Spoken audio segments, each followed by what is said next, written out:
Hello. कम समय में जल्दी से जल्दी तैयारी कैसे हो जाए? तो 3 टूल्स, एक सिस्टम जिसकी मदद से आप बेहतर तैयारी कर पाएंगे। सीए फाउंडेशन पेपर 1 में 562 क्वेश्चंस हैं, स्कैनर में 33 सब टॉपिक्स हैं, 322 प्रैक्टिकल क्वेश्चंस हैं और समय आपके पास बहुत कम है। मान लेते हैं कि 5 हफ्ते हैं। कहाँ आप अपना समय सबसे ज्यादा लगाएं? कौन से मोस्ट रिवॉर्डिंग टॉपिक्स हैं? और जब पता चल जाए कि कौन से सबसे ज्यादा रिवॉर्डिंग टॉपिक्स हैं, तो फिर उनको तैयार कैसे किया जाए?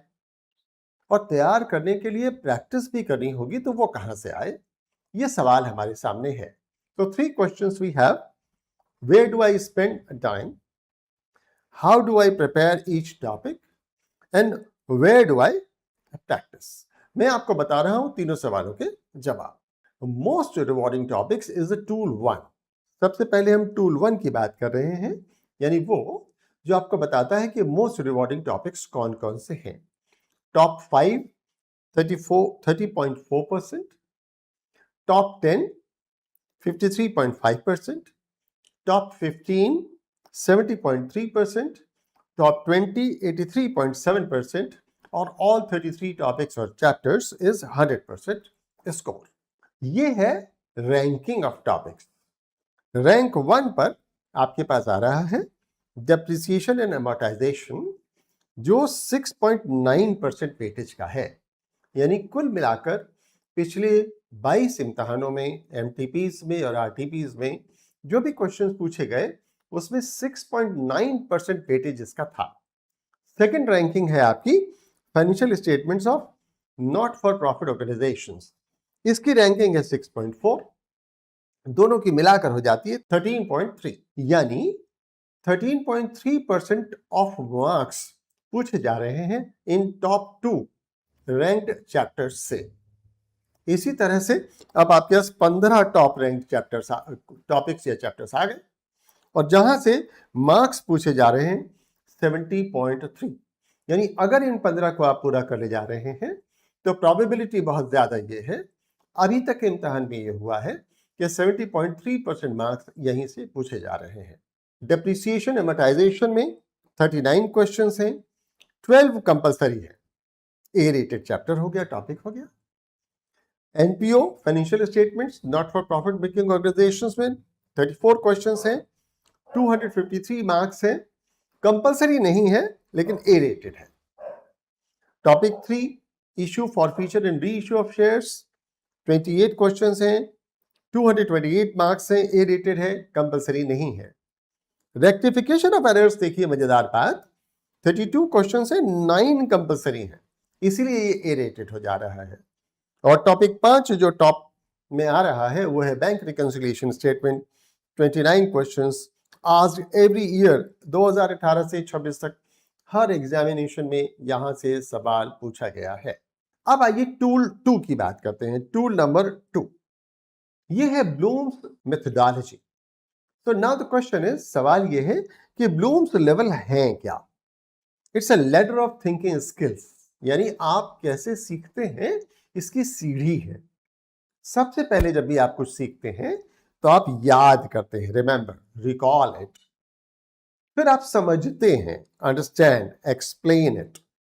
फिर आप अप्लाई करते हैं, यूज इट। फिर एनालाइज करते हैं, अनटैंगल इट। और 5वें लेवल पे आता है create to build.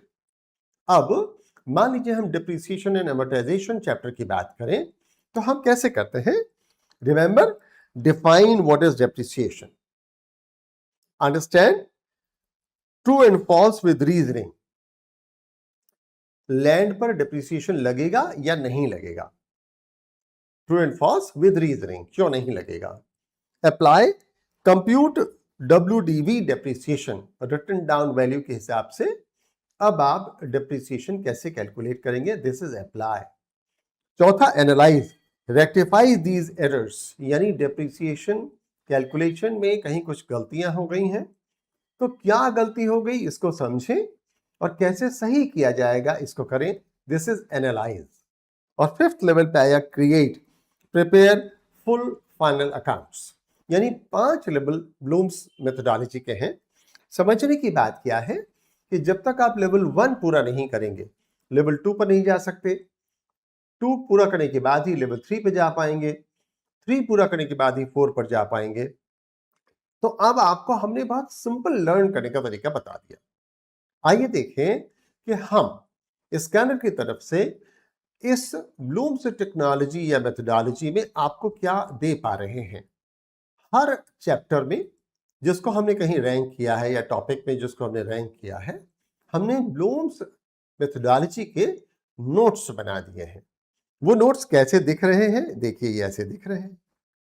Topic 1 introduction, read first introduction of chapter 5, understand, be able to justify true and false, explain why land is not appreciable asset, reason means definition दीजिए।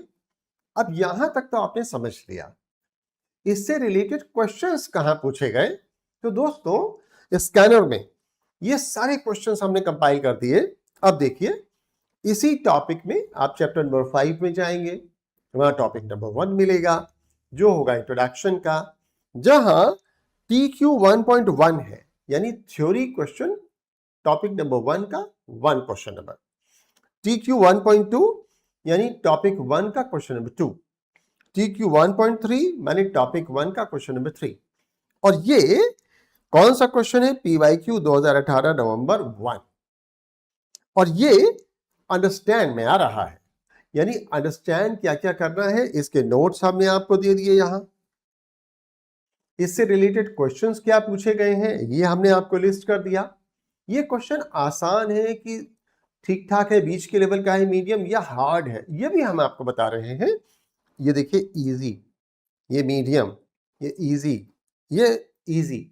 यानी आप इन notes की मदद से पहले समझ लीजिए, ना इन नोट्स की मदद से समझ पाए तो स्टडी मटेरियल खोल लीजिए, वहां भी चैप्टर नंबर 5 में टॉपिक 1 मिलेगा, उससे आप पूरा समझ पाएंगे। और फिर ये जो क्वेश्चंस हैं, जो पास्ट ईयर क्वेश्चंस हो सकते हैं, MCPs हो सकते हैं, RTPs हो सकते हैं, उनको सॉल्व कर लीजिए। अब तो कुछ बचा नहीं तैयार करने के लिए। ये आपने देखा अभी टॉपिक 1 का। अब आइए देखते हैं टॉपिक 2। टॉपिक 2 है factors in measurement of depreciation. यहां कुछ रिमेंबर करने लायक भी है। क्या रिमेंबर करने लायक है? अब आपको पूरा स्टडी मटेरियल देखने की जरूरत नहीं है, हमारे नोट्स में अवेलेबल है। क्या रिमेंबर आप करें? Memorize the 3 factors for calculating depreciation, that is cost of assets including installation, commissioning, trial run. दूसरी चीज estimated useful life in times और production units. तीसरी चीज जो याद कर लेनी चाहिए वो है estimated scrap residual value at the end of useful life. 3 चीजें आपको याद करनी है, ये मेमोराइजेशन में है। डेफिनेशन क्या है डेप्रिसिएशन की? Depreciable amount is equal to historical cost और relevant amount less estimated residual value. Useful life क्या है? पीरियड ऑफ एक्सपेक्टेड यूज और number of units to be produce expected. तीसरी, कॉस्ट ऑफ PPE क्या है? इस तरह से आपको इन नोट्स में वो चीज जो याद कर लेनी चाहिए या जो समझ लेनी चाहिए वो सब मिल जाएगी, और इसके साथ ही इससे रिलेटेड क्वेश्चन भी मिल रहा है। देखिए, अब ये TQ 2.1 यानी थ्योरी क्वेश्चन टॉपिक नंबर 2 का क्वेश्चन नंबर 1, ये PYQ 2020 नवंबर का है। और ये कैसा है? मीडियम है, आसान नहीं है, थोड़ा सा मुश्किल है, मीडियम है। अगर हार्ड होता तो हार्ड भी आपको लिखा हुआ मिलता। यानी आपके पास टूल 1 हो गया, list of high rated most rewarding topics. Tool 2 हो गया, उस टॉपिक को कैसे पढ़ें, उस टॉपिक के क्वेश्चंस कौन कौन से हैं। अब आइए देखें कि टूल 3 क्या है। टूल 3 है स्कैनर, जो आपके सामने अब आ गया। तो स्कैनर के पेज नंबर 243 पर जाइए, ये पेज नंबर 243 पर जब आप जाएंगे तो वहां आपको ये दिखाई पड़ेगा, ये है टॉपिक 1 इंट्रोडक्शन। जो क्वेश्चन आपने अभी वहां देखा था वही देखिए आपको यहां मिल रहा है, टॉपिक TQ TQ 1.1 में पहला सवाल पास्ट ईयर क्वेश्चन 2018 नवंबर 1। यह है कैसा, ये आपको अंडरस्टैंड करने वाला था, ये आपको ब्लूम्स मेथोडोलॉजी से मिल गया। क्वेश्चन क्या था, अब आइए यहां पढ़ लेते हैं। State with reason whether the following statement is true or false. Depreciation is a non-cash expense and does not result in any cash outflow. इस क्वेश्चन की अहमियत क्या है, देखिए ये PYQ 2018 नवंबर का है, RTP 22 नवंबर में भी आया है, RTP 23 दिसंबर में भी आया है, RTP 26 जनवरी में भी आया है। यानी आप ये समझ पा रहे हैं कि ये कितनी बार पूछा जा रहा है। क्लियर है कि ये PYQ है, कितनी बार पूछा जा चुका है, इजी है कि मीडियम है कि हार्ड है, आपको ब्लूम्स मेथोडोलॉजी के नोट्स में मिल गया। क्वेश्चन नंबर 2 भी इसी तरह से 1.2 आपको यहां मिल गया। PYQ है 2023 दिसंबर का, और कैसा सवाल है ये आपको यहां मिल गया, इसका सोल्यूशन भी मिल गया, आंसर भी मिल गया। यानी आपके पास तैयारी करने के लिए तीनों टूल्स हो गए, most rewarding topics, Bloom's notes and scanner. अब क्या बचा, अब तो सिर्फ आपको तैयारी करनी है। तो टूल 3 में क्या है, scanner, where the marks are actually earned, जहां आप प्रैक्टिस करेंगे तो आपको मार्क्स मिलेंगे। टूल 1 बता दे रहा है कि कौन सा टॉपिक किस रैंक में आता है, टूल 2 आपको नोट्स दे रहा है, लेकिन टूल 3 आपको प्रैक्टिस का मौका दे रहा है। Every note reference as a scanner, जो आपने नोट देखा ब्लूम्स मेथोडोलॉजी वाला, यहां आपको करना क्या है, सॉल्व करना है या सॉल्व करके देख लेना है। अगर न्यूमेरिकल है तो पेपर पेन उठाइए, सॉल्व कर लीजिए, और नहीं तो पढ़ लीजिए, आपको समझ में आ जाएगा। पेंसिल डॉट योर मिस्टेक्स, अगर कहीं आपसे कोई मिस्टेक हो जा रही है तो उसमें निशान लगा लीजिए, ताकि दोबारा रिवीजन करते समय आप इसको दोहरा पाए। तो आइए देखें कि आपका डेली रूटीन क्या हुआ। 1, pick the highest rank unfinished सब टॉपिक और चैप्टर, जो आपने अभी तक नहीं किया है उसको पिक कर लीजिए। Read first from the Bloom's methodology notes और your study material. 3, prepare level by level, remember, understand, apply, हर लेवल की अलग अलग बात है। क्वेश्चंस भी दिए हुए हैं, उसके हिसाब से सॉल्व कीजिए। सो 4th, solve the listed questions in the scanner in writing. And 5, close, tick it off, resolve yesterday's mistakes. अगर आपसे ये मिस्टेक हो रही है तो उस पर मान निशान लगा लीजिए, कल जो मिस्टेक हुई थी उसको एक बार से दोहरा लीजिए, और इस तरह से आप परफेक्ट प्रिपरेशन पे आ गए। 5 रूल्स जो इस पूरे सिस्टम को आपके लिए सहज बना देंगे, वर्क करा देंगे। 1, reward orders beat the chapter order. Reward order से चल रहे हैं हम, चैप्टर ऑर्डर से नहीं चल रहे। Never skip the Bloom's sequence within a topic. Bloom's की सीक्वेंस से चलेंगे दोस्तों तो गारंटी है कि अगला लेवल स्मूथ हो जाएगा, और अगर आप लेवल 3 पे सीधे जंप करेंगे तो वो स्मूथ नहीं हो सकता, आपको लेवल 2 पे वापस आना पड़ेगा, लेवल 1 पे वापस आना पड़ेगा।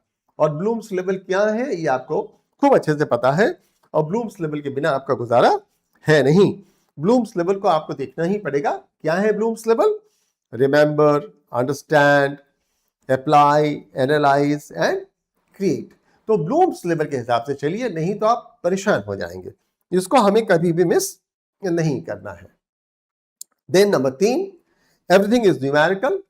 If the numerical question is there, solve it in writing.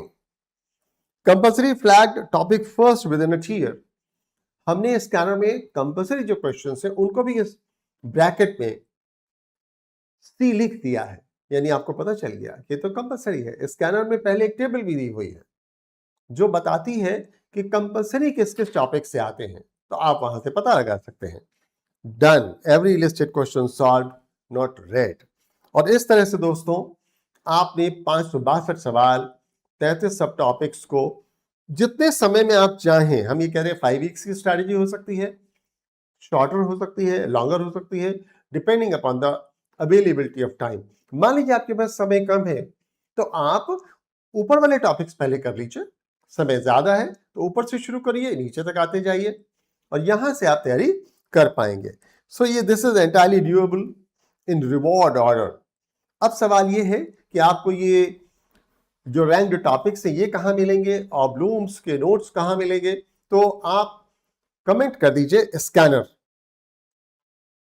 जैसे ही हमें आपका कमेंट स्कैनर मिलेगा हम आपको ये रिवॉर्डिंग टॉपिक्स और ब्लूम्स लेवल नोट्स भेज देंगे, इसके पीडीएफ हम आपको भेज देंगे। All the best for your preparation.